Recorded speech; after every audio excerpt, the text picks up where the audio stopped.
बहुत दिनों के बाद उसने चाँद सितारे देखे हैं। अब तक वह कहाँ था? नीचे, नीचे, शायद बहुत नीचे, जहाँ की खाई इंसान के खून से भर गई थी, जहाँ उसके हाथ की सफाई बेशुमार गोलियों की बौछार कर रही थी। लेकिन वह नीचे न था। वह तो अपने नए वतन की आज़ादी के लिए लड़ रहा था। वतन के आगे कोई सवाल नहीं, अपना कोई ख्याल नहीं। तो 4 दिन से वह कहाँ था, कहाँ नहीं था। गुजरांवाला, वजीराबाद, लाहौर, वह और मीलों चलती हुई ट्रक, कितना घूमा है वह। यह सब किसके लिए? वतन के लिए, कौम के लिए और अपने लिए। नहीं, उसे अपने से इतनी मोहब्बत नहीं। क्या लंबी सड़क पर खड़े खड़े यूनुस खां दूर दूर गांव में आग की लपटें देख रहा है? चीखों की आवाज़ उसके लिए नई नहीं। आग लगने पर चिल्लाने में कोई नयापन नहीं। उसने आग देखी है। आग में जलते बच्चे देखे हैं, औरतें और मर्द देखे हैं, रात रात भर जलकर सुबह खाक हो गए मोहल्लों में जले लोग देखे हैं। वह देखकर घबराता थोड़े ही है। घबराए क्यों? आज़ादी बिना खून के नहीं मिलती, क्रांति बिना खून के नहीं आती, और इसी क्रांति से तो उसका नन्हा सा मुल्क पैदा हुआ है। ठीक है, रात दिन सब एक हो गए, उसकी आंखें उम्मीदी हैं, लेकिन उसे तो लाहौर पहुंचना ही है, बिल्कुल ठीक मौके पर। एक भी काफिर जिंदा न रहने पाए। इस हल्की हल्की सर्द रात में भी काफिर की बात सोचकर बलोच जवान की आंखें खून मारने लगी। अचानक जैसे टूटा हुआ क्रम फिर जुड़ गया है। ट्रक फिर चल पड़ी है तेज रफ्तार से। सड़क के किनारे किनारे मौत की गोदी में सिमटे हुए गांव, लहलहाते खेतों के आसपास लाशों के ढेर, कभी कभी दूर से आती हुई अल्लाह अकबर और हर हर महादेव की आवाज़ें। हाय हाय, पकड़ो पकड़ो, मारो मारो। यूनुस खां यह सब सुन रहा है, बिल्कुल चुपचाप। इससे कोई सरोकार नहीं उसे। वह तो देख रहा है अपनी आंखों से एक नई मुगलिया सल्तनत, शानदार, पहले से कहीं ज्यादा बुलंद। चाँद नीचे उतरता जा रहा है। दूध सी चांदनी नीली पड़ गई है। शायद पृथ्वी का रक्त ऊपर विष बनकर फैल गया है। ठहरो, जरा ठहरो। यूनुस खां का हाथ ब्रेक पर है। यह क्या? एक नन्ही सी छोटी सी छाया। नहीं, रक्त से भीगी सलवार में मूर्छित पड़ी एक बच्ची। बलोच नीचे उतरता है। जख्मी है शायद, मगर वह रुका क्यों? लाशों के लिए कब रुका है वह? पर यह घायल लड़की, उससे क्या? उसने ढेरों के ढेर देखे हैं औरतों के, मगर नहीं, वह उसे ज़रूर उठा लेगा अगर बच सकी तो वह ऐसा क्यों कर रहा है? यूनुस खां खुद नहीं समझ पा रहा, लेकिन अब इसे वह न छोड़ सकेगा। काफिर है तो क्या? बड़े बड़े मजबूत हाथों में बेहोश लड़की। यूनुस खां उसे एक सीट पर लिटाता है। बच्ची की आंखें बंद हैं। सर के काले घने बाल शायद गीले हैं खून से, और चेहरे पर, पीले चेहरे पर रक्त के छींटे। यूनुस खां की उंगलियां बच्ची के बालों में हैं और बालों का रक्त उसके हाथों में, शायद सहलाने के प्रयत्न में। पर नहीं, यूनुस खां इतना भावुक कभी नहीं था। इतना रहम, इतनी दया उसके हाथों में कहाँ से उतर आई वह खुद नहीं जानता। मूर्छित बच्ची ही क्या जानती है कि जिन हाथों ने उसके भाई को मारकर उस पर प्रहार किया था, उन्हीं के सहधर्मी हाथ उसे सहला रहे हैं। यूनुस खां के हाथों में बच्ची और उसकी हिंसक आंखें नहीं, उसकी आर्द्र आंखें देखती हैं दूर कोयटे में एक सर्द, बिल्कुल सर्द शाम में उसके हाथों में 12 साल की खूबसूरत बहन नूरन का जिस्म, जिसे छोड़कर उसकी बेवा अम्मी ने आंखें मूंद ली थी। सनसनाती हवा में कब्रिस्तान में उसकी फूल सी बहन मौत के दामन में हमेशा के लिए दुनिया से बेखबर, और उस पुरानी याद में कांपता हुआ यूनुस खां का दिलो दिमाग।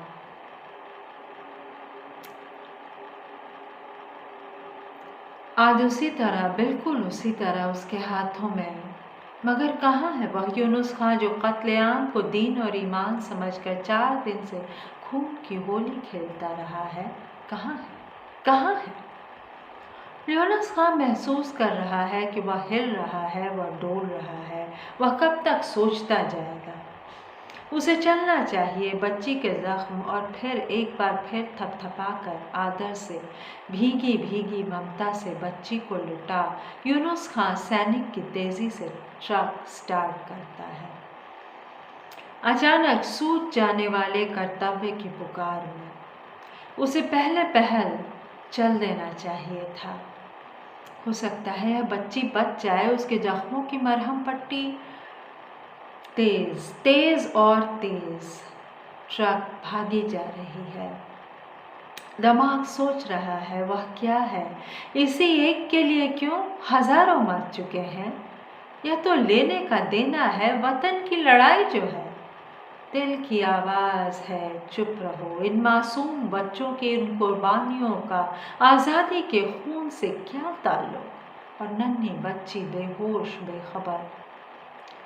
लाहौर आने वाला है। यह सड़क के साथ साथ बिछी हुई रेल की पटरियाँ, शाहदरा, और अब ट्रक लाहौर की सड़कों पर है। कहाँ ले जाएगा वह? मेयो हॉस्पिटल या सर गंगाराम? गंगाराम क्यों?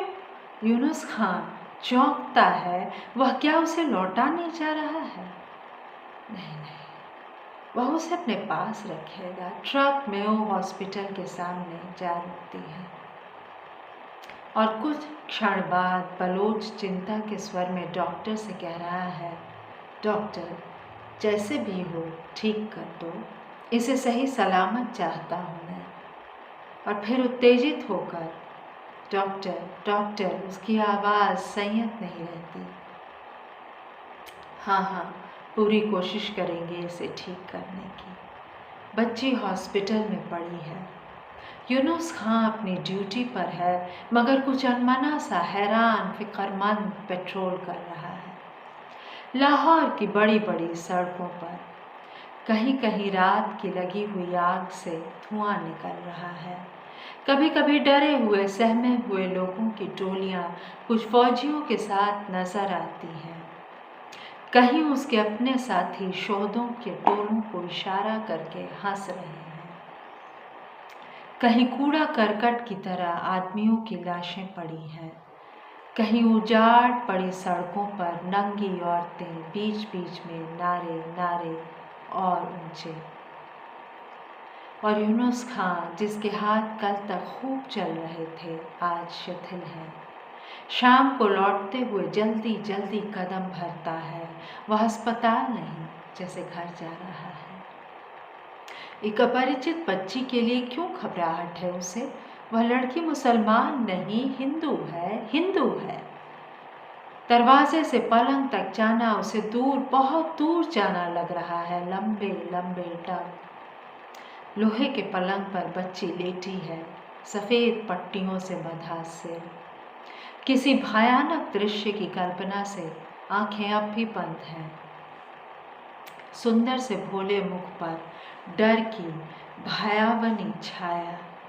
यूनुस खां कैसे बुलाए, क्या कहे। नूरन नाम होठों पर आके रुकता है। हाथ आगे बढ़ते हैं, छोटे से घायल सिर का स्पर्श जिस कोमलता से उसकी उंगलियां छू रही हैं, उतनी ही भारी आवाज़ उसके गले में रुक गई है। अचानक बच्ची हिलती है, आहट से स्वर में जैसे बेहोशी में बड़बड़ाती है, कैंप आ गया, भागो भागो भागो। कुछ नहीं, देखो आंखें खोलो। आग आग, वह गोली, मिलिट्री। बच्ची उसे पास छुके देखती है और चीख मारती है। डॉक्टर अनुभवी आंखों से, डॉक्टर डॉक्टर इसे अच्छा कर दो। डॉक्टर अनुभवी आंखों से देखकर कहता है, तुमसे डरती है, वह काफिर है इसलिए। काफिर। यूनुस खां के कान झनझना रहे हैं।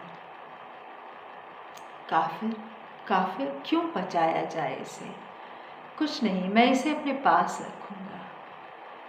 इसी तरह बीत गई वे खूनी रातें। यूनुस खां विचलित सा अपनी ड्यूटी पर और बच्ची हॉस्पिटल में। एक दिन बच्ची अच्छी होने को आई। यूनुस खां आज उसे ले जाएगा। ड्यूटी से लौटने के बाद वह उस वार्ड में आ खड़ा हुआ। बच्ची बड़ी बड़ी आंखों से देखती है। उसकी आंखों में डर है, घृणा है और आशंका है। यूनुस खां बच्ची का सिर सहलाता है। बच्ची कांप जाती है। उसे लगता है कि हाथ गला दबोच देंगे। बच्ची सहम कर पल के मूंद लेती है। कुछ समझ नहीं पाती कहाँ है वह और यह बलोच, वह भयानक रात और उसका भाई। एक झटके के साथ उसे याद आता है कि भाई की गर्दन गड़ासे से दूर जा पड़ी थी। यूनुस खां देखता है और धीमे से कहता है, अच्छी हो ना, अब घर चलेंगे। बच्ची कांप कर सिर हिलाती है, नहीं, घर कहाँ है, मुझे तुम मार डालोगे। यूनुस खां देखना चाहता था नूरन, लेकिन यह नूरन नहीं, कोई अनजान है जो उसे देखते ही भय से सिकुड़ जाती है। बच्ची सहमी से रुक रुक कर कहती है, घर नहीं, मुझे कैंप में भेज दो, यहाँ मुझे मार देंगे। यूनुस खां की पलकें झुक जाती हैं। उसके नीचे सैनिक क्रूरता नहीं, बल नहीं, अधिकार नहीं। उसके नीचे है एक असह्य भाव, एक विवशता, बेबसी। बलोच करुणा से बच्ची को देखता है। कौन बचा होगा इसका, वह इसे पास रखेगा। बलोच किसी अनजान स्नेह में भीगा जा रहा है। बच्ची को एक बार मुस्कुराते हुए थपथपाता है, चलो, कोई फिक्र नहीं, हम तुम्हारा अपना है। ट्रक में यूनुस खां के साथ बैठकर बच्ची सोचती है, बलोच कहीं अकेले में जाकर उसे ज़रूर मार देने वाला है, गोली से, छुरे से। बलोच का हाथ पकड़ बच्ची कहती है, खान, मुझे मत मारना मत। उसका सफ़ेद पड़ा चेहरा बता रहा है वह डर रही है। खान बच्ची के सिर पर हाथ रखे कहता है, नहीं, कोई डर नहीं, तुम हमारा सगा के माफिक है। एकाएक लड़की पहले खान का मुंह नोचने लगती है, फिर रो रो कर कहती है, मुझे कैंप में छोड़ दो मुझे कैंप में। खान ने हमदर्दी से समझाया, सब्र करो, रो नहीं, तुम हमारा बच्चा बन के रहेगा हमारे पास। नहीं, लड़की खान की छाती पर मुट्ठियां मारने लगी, तुम मुसलमान हो, तुम। एकाएक लड़की नफरत से चीखने लगी, मेरी माँ कहाँ है, मेरे भाई कहाँ है, मेरी बहन कहाँ। दोस्तों, ये थी कहानी कृष्णा सोचती कि मेरी माँ कहाँ है, जहाँ एक खूनी पलोच हृदय परिवर्तन देखता है होता हुआ अपने आप में। बच्ची ठीक भी हो जाती है जिसे वह बचा कर लाता है, लेकिन शायद उसे स्वीकार नहीं कर पाती नहीं कह रही हूँ, क्योंकि कहानी का अंत ऐसे ही है कि बच्ची जिज्ञासा से भरी उसी से पूछ रही है। शायद बलोच उसके सवालों का जवाब दे सकेगा कि उसके सारे संबंधी मर गए। शायद बलोच बता सकेगा कि उसने नहीं मारा। कहानी तो ऐसे ही ख़त्म होती है, क्योंकि उसके पहले सब बता दिया गया है कि बलोच भी हत्यारा है। बच्ची उसे रास्ते में खून से लथपथ मिली और उसे अपनी मरी हुई 12 साल की बहन याद आ गई। कभी कभी अचानक अपने अकेलेपन में, अपनी दरिंदगी में जलती हुई लाशों, नंगी औरतों के ढेर के बीच आदमी की आदमियत जागती है। कहानी उसी बारे में है। मुझे नहीं मालूम था कि कृष्णा सोपती जी के पास विभाजन की ऐसी कहानियाँ भी हैं। सही कह रही हूँ, क्योंकि इतना ज़्यादा हमने मित्रों मरजानी और ज़िंदगी नामा और ये सब सुना है। गुजरात पाकिस्तान से पाकिस्तान गुजरात मैंने कुछ पढ़ा है, मिस साहब की डायरी। लेकिन जब हम ऐसी दरिंदगी की बात सोचते हैं तो हम मंटो को याद करते हैं। मुझे लगता है कि मंटो की कहानी न केवल खोल दो, बल्कि एक और कहानी है जिसमें एक बूढ़ी मुसलमान औरत अपनी बेटी को ढूंढ रही है। मुझे लगता है कि इसको दुनिया की बहुत शानदार कहानियों में शामिल किया जाना चाहिए। और वो यही कहती है कि मेरी बेटी इतनी सुंदर है कि तुम उसे मार नहीं सकते। और ये तो कहानी है दोस्तों, और सचमुच बेटी मिल जाती है और उसे पहचानने से इनकार कर देती है, क्योंकि जहाँ वह रह रही है वह हिंदू बनकर रह रही है। माँ पहचान लेती है मेरी बच्ची। वह नहीं पहचानती, क्योंकि बेकार दंगा होगा, या शायद तब उसे मारा जाएगा, या जो भी किया जाएगा। उसने अपने को हिंदू बताकर शायद अपनी जान बचाई है। बहरहाल, कृष्णा सोपती जी की एक लाजवाब कहानी, मंटो के लेखन से अलग तेवर की। बलोच यूनुस खां का सुंदर चरित्र चित्रण बच्ची का भी। अभी 25 जनवरी को कृष्णा जी की पुण्यतिथि थी। मैं उनसे बहुत मिलना चाहती थी और नहीं मिल सकी, इसका बहुत अफसोस है। मैं क्या कहूँ सिवाय इसके कि श्रद्धा सुमन अर्पित हैं बहुत सारे उन्हें। आशा है कि और कहानियाँ उनकी सुनाऊंगी। मुझे सुनने के लिए आभार दोस्तों।